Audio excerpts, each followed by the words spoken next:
ये कार्यक्रम सत्य घटनाओं से प्रेरित है। जिनके साथ ये घटनाएं घटी उसकी वास्तविकता उन्हीं तक सीमित है। भूत प्रेतों और असामान्य विषयों के होने पर चैनल कोई दावा नहीं करता और न ही प्रोत्साहन करता है। सुरेश एक सुनसान रास्ते से गुजरता हुआ रात के वक्त अपने घर की तरफ जा रहा था। उसका घर काफ़ी ज़्यादा दूर था, लेकिन उसकी बाइक ख़राब हो गई थी, जिसकी वजह से वो अपनी बाइक को ऑफिस में ही छोड़कर पैदल ही घर जा रहा था। जब वो सुनसान रास्ते पे पहुंचा, तब अचानक से ही ठंडी हवाएं चलने लगी और फिर उसने आसमान की ओर देखा तो बिजली चमक रही थी और फिर मौसम धीरे धीरे ख़राब होने लगा और फिर वही हुआ जिसका डर था। बारिश होना शुरू हो गई। सुरेश की तबीयत काफ़ी दिनों से ख़राब चल रही थी। डॉक्टर ने साफ मना किया था कि बारिश में बिल्कुल भी भीगना नहीं है, वरना वापस से तबीयत काफ़ी ज़्यादा ख़राब हो जाएगी। सुरेश ने डॉक्टर की बात को मानते हुए बारिश से दूर रहना ही ठीक समझा और उस सुनसान सड़क पर एक पेड़ के नीचे जाके खड़ा हो गया। सुरेश ने आसपास का नज़ारा देखा तो आसपास का नज़ारा काफ़ी ज़्यादा डरावना था। अंधेरे की वजह से वहाँ काफ़ी ख़तरनाक माहौल बना हुआ था और तभी अचानक से बिजली काफ़ी ज़ोरों से कड़कने लगी और वो बिजली इतनी तेज़ी से कड़क रही थी जैसे अभी सुरेश के ऊपर गिर पड़ेगी। सुरेश को बिजली से काफ़ी ज़्यादा डर लग रहा था क्योंकि वो बिजली काफ़ी तेज़ी से चमक रही थी और हो सकता था कि वो बिजली सुरेश के ऊपर भी गिर जाए। यही बात सोचते हुए सुरेश काफ़ी ज़्यादा घबरा रहा था और वो आसपास देखने लगा। तभी अचानक से उसने देखा कि उस रास्ते से थोड़ी ही दूर एक घर है। वो घर दिखने में काफ़ी ज़्यादा पुराना और वीरान था। उस घर को देखकर सुरेश को लगा कि वहाँ थोड़ी देर रुक जाना चाहिए क्योंकि बिजली इतनी तेज़ी से चमक रही है, अगर सुरेश के ऊपर गिर गई तो अंजाम बहुत बुरा होगा। यही सोचकर सुरेश उस घर की तरफ चला गया और उसने जब वहाँ का घर का दरवाज़ा खटखटाया तो उसे पहले तो उम्मीद नहीं थी कि उस घर में कोई रहता होगा और उसकी उम्मीद सही निकली। उस घर में सच में कोई नहीं रहता था क्योंकि वो दरवाज़ा खुला हुआ था। वो उस वीरान खंडहर से घर में घुस गया और फिर जब वो उस घर में घुसा तो उसकी नज़रें जैसे जम सी गई हों क्योंकि उसने घर के अंदर का नज़ारा देखा तो घर के अंदर का नज़ारा काफ़ी शानदार था, जैसे कोई 5 स्टार घर हो, एकदम बहुत बढ़िया। ये देखकर सुरेश को अपनी आंखों पे यकीन नहीं हुआ कि आखिर ऐसा कैसे हो सकता है। ये घर तो बाहर से इतना दिखने में खंडहर और वीरान सा है और अंदर एकदम ये लग्जरी होटल जैसे क्यों लग रहा है। सुरेश उस घर की खूबसूरती को देखकर इतना ज़्यादा खो गया था कि उसे कुछ होश ही नहीं रहा। वो उस घर में घूमने लगा और आसपास देखने लगा। वो घर सच में बहुत खूबसूरत था। तभी सुरेश के हाथों से वहाँ एक सामान गिर गया और जैसे ही वो सामान ज़मीन पर गिरा तो वहाँ देखते ही देखते नज़ारा बदल गया। वो खूबसूरत सा आलीशान जैसा घर खंडहर और वीरान घर में तब्दील हो गया। वहाँ धूल ही धूल थी और हर जगह मकड़ी के जाले थे। ये सब देखकर सुरेश को यकीन हो गया कि कुछ ना कुछ तो गड़बड़ है। वो वहाँ से निकलने के लिए भागा और जैसे ही वो दरवाजे के पास पहुँचा तो उसने जो देखा उसे देखकर उसे यकीन ही नहीं हुआ कि आखिर ये सब क्या हो रहा है। उसने देखा कि वो जिस दरवाजे से वहाँ अंदर आया था वहाँ कोई दरवाज़ा था ही नहीं। सुरेश को अपनी आंखों पे यकीन नहीं हो रहा था और तभी अचानक से वहाँ किसी के हंसने की आवाज़ गूंजने लगी और ये आवाज़ इतनी ज़्यादा डरावनी और भयानक थी कि सुरेश वहीं पर सुनकर बेहोश हो गया। जब सुरेश की आंखें खुली तो उसने देखा कि वो एक बंद कमरे में है और उसके हाथ पैर बंधे हुए हैं।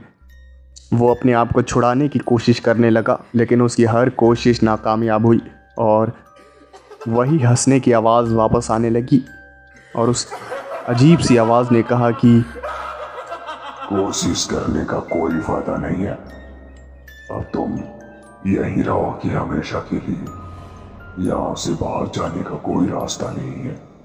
अगर अपनी जान की सलामती चाहते हो तो कोई भी होशियारी मत करो। सुरेश ने जब ये बात सुनी तो वो काफ़ी ज़्यादा घबरा गया लेकिन वो नहीं माना।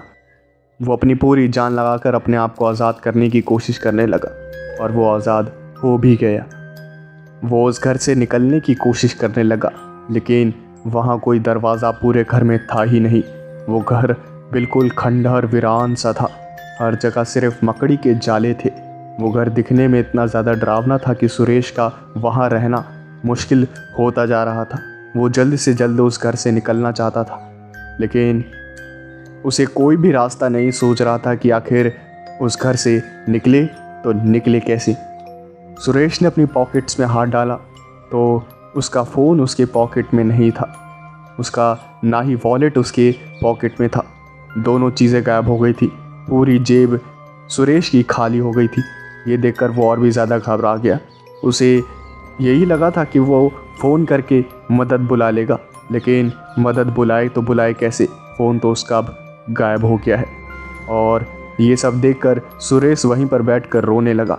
और फिर जैसे जैसे वो रो रहा था वैसे वैसे वहाँ एक हंसने की आवाज़ गूंजने लगी, और ये वही हंसने की आवाज़ थी जिसने सुरेश को कोई भी होशियारी ना करने की चेतावनी दी थी।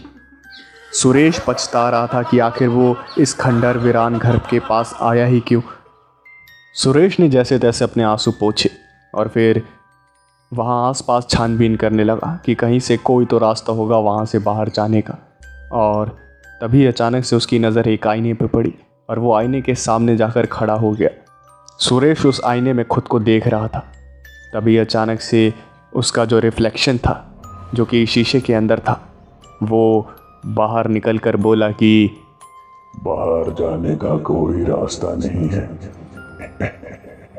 और ये सुनते ही सुरेश ने अपने कदम पीछे ले लिए और वो वहीं पर गिर गया और वो रिफ्लेक्शन वहाँ से गायब हो गई। इतना डरावना मंजर आज से पहले कभी भी नहीं देखा था सुरेश ने। उसे हर वक्त ऐसा लग रहा था कि अब उसे हार्ट अटैक आ जाएगा और उसकी मौत हो जाएगी, लेकिन जैसे तैसे वो बचा हुआ था। सुरेश ज़मीन पे गिरा हुआ था। तभी अचानक से उसे एक आवाज़ सुनाई दी।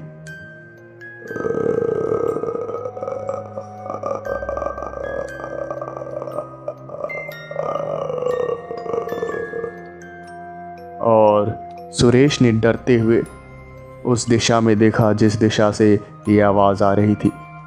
तो उसने देखा कि एक औरत छत की दीवार पर चिपकी हुई थी और धीरे धीरे सुरेश की तरफ बढ़ रही थी और उसके मुंह से सिर्फ एक ही आवाज़ निकल रही थी।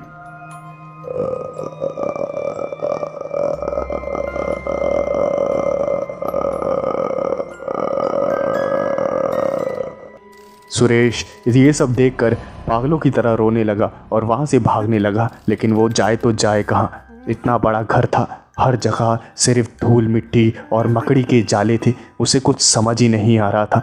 मकड़ी के जालों को हाथों से हटाते हुए वो वहाँ से भाग रहा था, लेकिन उसके पीछे पीछे वो औरत भी आ रही थी और उसकी आवाज़ भी पूरे घर में गूंज रही थी।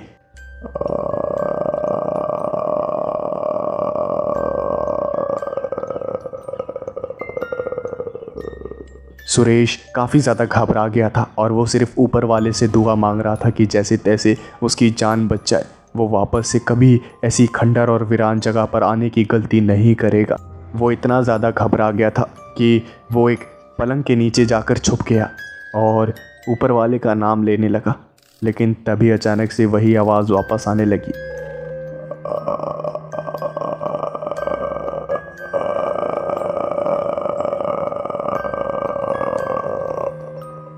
सुरेश ने जैसे तैसे हिम्मत करी और एक आंख बाहर निकालकर बेड से बाहर की ओर देखा तो उसने देखा कि दीवार की छत पर वही औरत चलते हुए घूम रही है और वही आवाज़ कर रही है।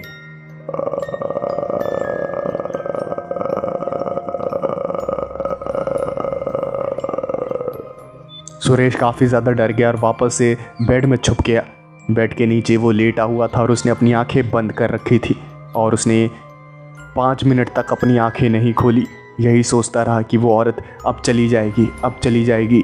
और 5 मिनट बाद उसने हिम्मत करके अपनी आंखें खोली और फिर से छुपकर बेड के बाहर देखा तो उसने देखा कि वो औरत बेड के ऊपर थी और सुरेश को घूरते हुए वही आवाज़ कर रही थी।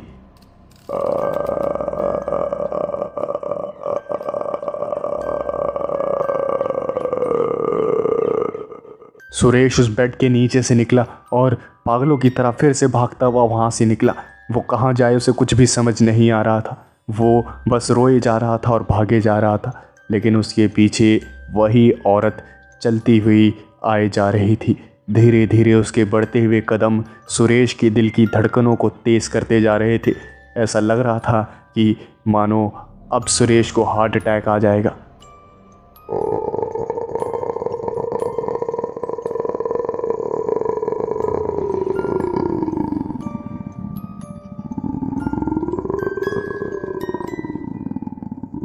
सुरेश अपनी किस्मत और फैसले को कोस रहा था कि वो इस वीरान खंडहर के पास आखिर आया ही क्यों, लेकिन उसके पास अभी ये सब सोचने का वक्त नहीं था।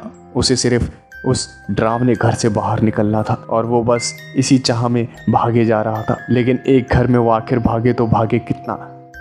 आखिरकार वो भागता हुआ थकान से गिर गया ज़मीन पर और उसके शरीर में बिल्कुल भी जान नहीं बची थी और फिर वो वहीं पर बेहोश हो गया। सुरेश को एक ज़ोरदार झटका लगा और जब उसे ये झटका लगा तो उसकी आंखें खुल गई और उसने देखा कि वो अभी भी उस पेड़ के नीचे है और वो आसपास देखने लगा। उसने देखा कि वहाँ दूर दूर तक कोई भी घर नहीं था। उसे तो कुछ समझ ही नहीं आया कि आखिर उसके साथ ये हुआ तो हुआ क्या था। उसे कुछ भी समझ नहीं आ रहा था। अभी जो कुछ घंटों में सुरेश के साथ हुआ, क्या वो सच था? क्या वो सिर्फ एक सपना था? लेकिन वो सपना कैसे हो सकता है? सुरेश को कुछ भी समझ नहीं आ रहा था और वो अपना सर पकड़ता हुआ वहाँ से उठा और फिर अपने घर की ओर रवाना हो गया। तेज़ बारिश की चिंता ना करते हुए वो बारिश में भीगते हुए अपने घर पहुँचा और अपने कपड़े बदलकर खाना खाकर अपने पलंग पर सोने के लिए लेट गया। बस वो शुक्र मना रहा था कि जो हुआ वो सच नहीं था। सुरेश फिर सो गया, लेकिन तभी अचानक से उसके कानों में एक आवाज़ आई।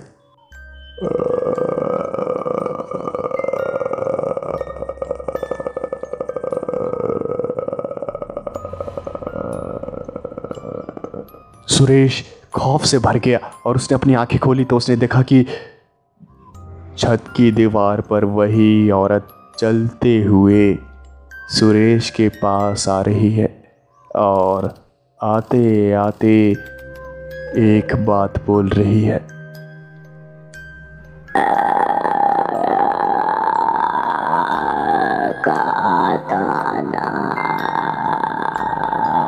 यहाँ से निकलने का कोई रास्ता नहीं है। और इसी के साथ सुरेश को एक जोरदार झटका लगा और उसकी आंखें जैसे अब खुली हो और उसने आसपास देखा तो वो अभी भी उसी खंडहर घर में पड़ा हुआ है और वो वहीं पर कैद है, उसी पुराने भूतिया घर में। और वो औरत हंसते हुए सुरेश के पास आ रही है।